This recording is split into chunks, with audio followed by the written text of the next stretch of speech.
You are not going to believe what happened when I opened the box, when I got back. There's no wick again! No way to light this thing. Did you like it? Seriously, look. It comes out just like that, and literally no wick. How can this happen when we only made 100 candles? $64.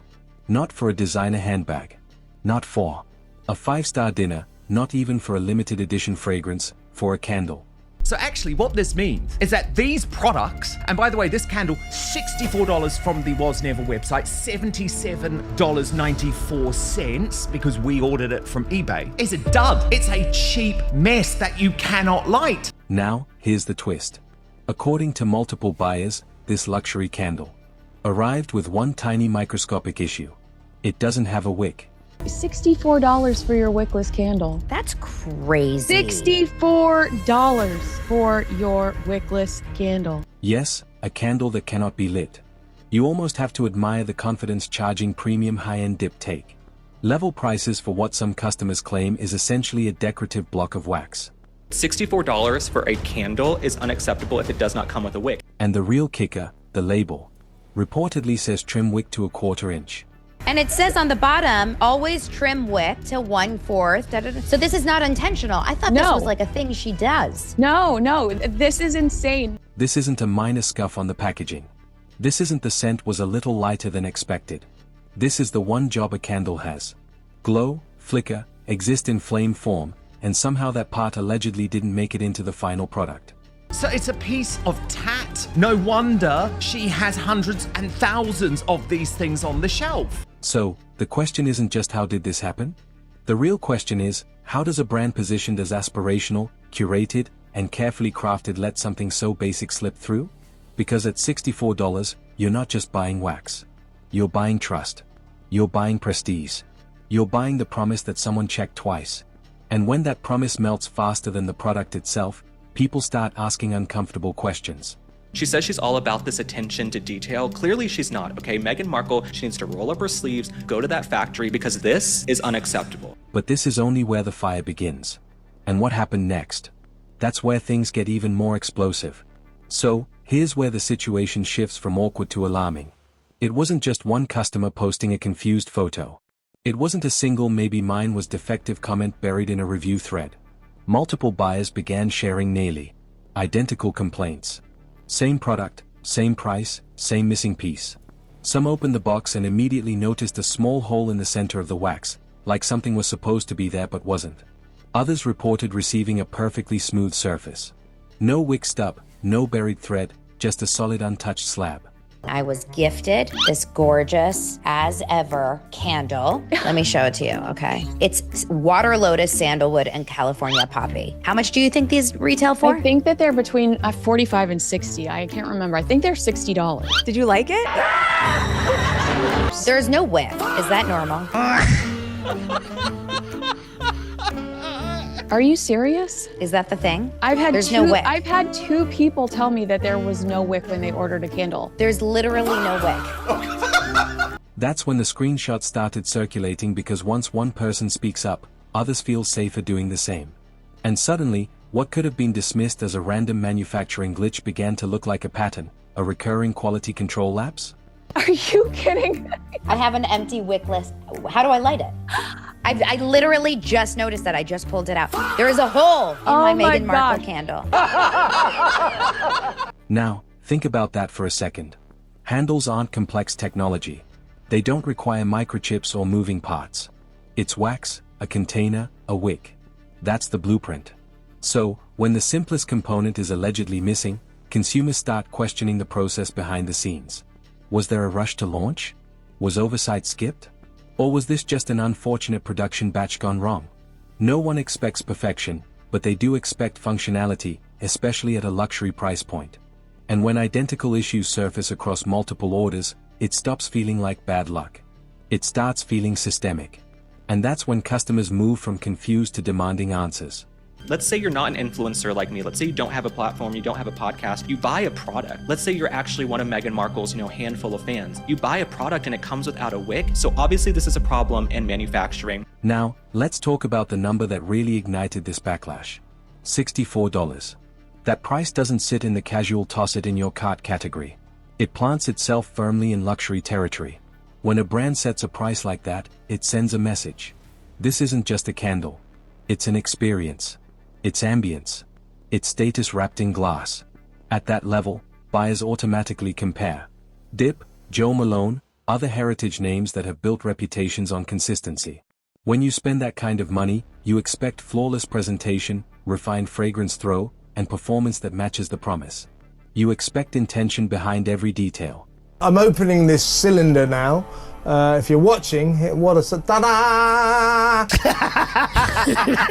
Luxury pricing creates a psychological contract. Customers believe the higher cost reflects superior craftsmanship and stricter oversight. So, when something feels off, the disappointment multiplies. It's not about the wax alone. It's about whether the brand delivered what the price implied. And here's the uncomfortable truth. Premium cost raises premium scrutiny. People will inspect more closely. They'll photograph. They'll review. They'll compare side by side with competitors.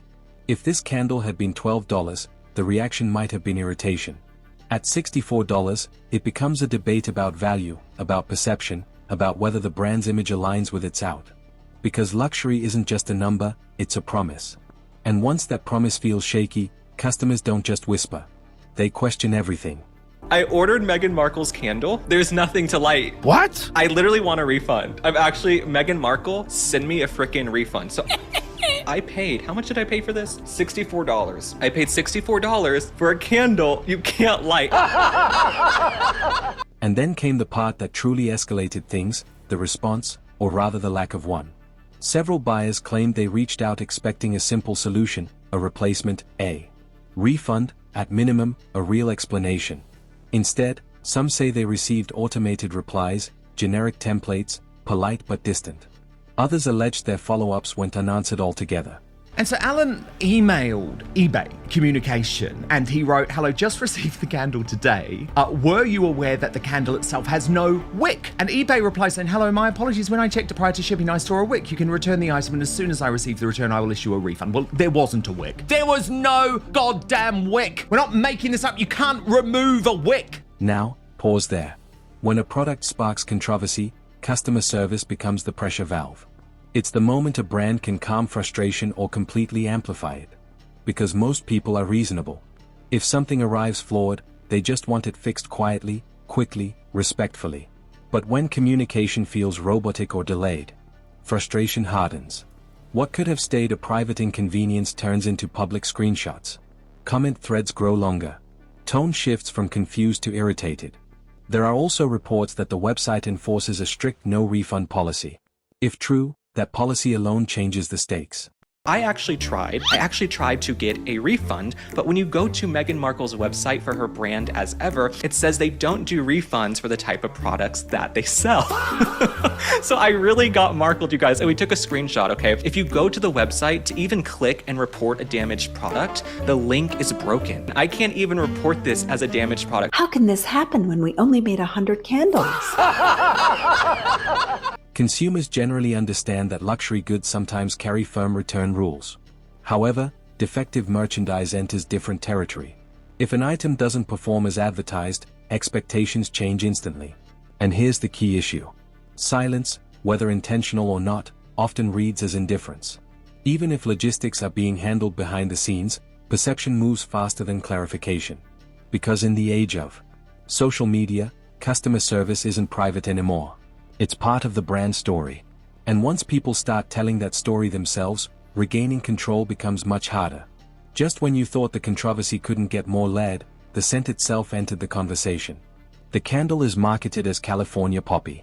Sounds poetic, sun-drenched, effortlessly West Coast, the kind of fragrance that feels like golden hills and late afternoon light. There's just one small complication. If I'm going to succeed in America, I need a lifestyle brand of creams and supplements. Gwyneth Paltrow has Goop, Kourtney Kardashian has Poosh, and Jamie Lee Curtis has Poogert. Now I've got mine, Meg Goo, celebrating the sexy earth goddess in all of us. California poppies are widely known for having little to no noticeable scent. They are stunning visually. Vibrant orange petals. Iconic state flower status, but fragrant not particular. So critics began asking a simple question. If the flower itself carries almost no aroma, what exactly is the candle supposed to smell like? Is it an inspired blend? A symbolic name or an aesthetic choice prioritizing vibe over botanical accuracy? Now, to be fair, many candles use imaginative interpretations. Fragrance branding often leans into mood rather than literal replication. Ocean breeze doesn't come bottled from the sea. But when a product already faces scrutiny, every detail gets dissected more intensely. Buyers reportedly describe the scent as faint, subtle, hard to detect unless standing directly over it, and that feeds the larger narrative forming online. Style over substance, image over impact. Again, no accusations, just observations circulating among customers who expected more projection from a luxury tier product. Because when presentation dazzles, but performance feels underwhelming, the gap becomes noticeable. And once people start questioning authenticity in one area, they begin examining everything else with sharper eyes.